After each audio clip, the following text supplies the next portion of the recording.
यदि हमारे हृदय में प्रेम की अग्नि जला दी गई, विरह की अग्नि जला दी गई, ज्ञान की अग्नि जला दी गई, तो परिणाम क्या होगा? हृदय का अंधकार दूर हो जाएगा और आत्मा जागृत होकर अपने हृदय से माया को निकाल देगी।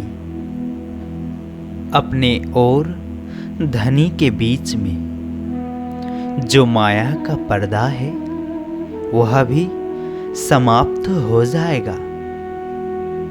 अभी 2 दिन पहले दीपावली का त्योहार मनाया गया। दीपावली के त्योहार में बाह्य दीपक तो हर कोई जलाता है। हृदय में ज्ञान के दीपक को जलाना पड़ेगा, जो कभी बुझता नहीं है। तन दीपक मन ज्योति करो, प्रेम घृत लोलाए। जब तक प्रेम का घृत नहीं लगाया जाएगा, तब तक जो दीपक जलेगा वह कभी भी बुझ सकता है। प्रेम ही जीवन का सार है। प्रेम ही आध्यात्म का आभूषण है, सर्वोच्च आभूषण है। और प्रेम ही अक्षरातीत का स्वरूप है। लेकिन उस प्रेम की मंजिल तक हमारी आत्मा तब पहुंचेगी जब हृदय में ज्ञान का प्रकाश होगा। इसीलिए पहले के प्रकरणों में माया से कैसे निकालना है, यह बात बताई जा रही है। जब आत्माएं बांसुरी की आवाज सुनकर योग माया में पहुंची तो अपने प्रियतम को पाकर प्रेम और आनंद की लीलाएं की।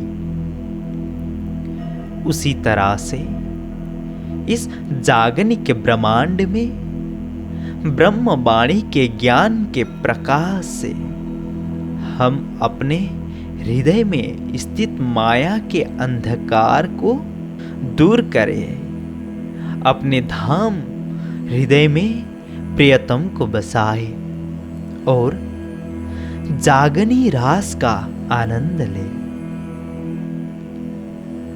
केम जाने माया गई, कैसे जाने कि हमारे अंदर से माया समाप्त हो गई है।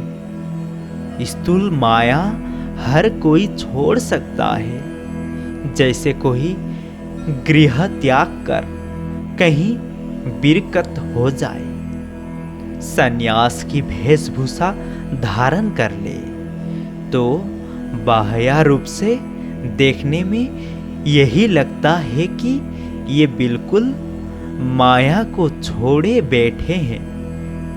मोटी माया सब तजे, झिनी तजी न जाए। झिनी माया क्या है? पतली माया जो दिखाई नहीं देती है। गृहस्थी लोहे की संकल है, तो बिरकत रेशम की रस्सी लोहे की संकल भरी होती है। काली कलूटी होती है और बोझ ढोना भी मुश्किल लगता है। जैसे गृहस्थी के जंजाल होते हैं, लेकिन रेशम की रस्सी इतनी पतली कोमल है कि उसको बांधे रहने पर भी उसको छोड़ने को जी नहीं करता। तात्पर्य क्या है?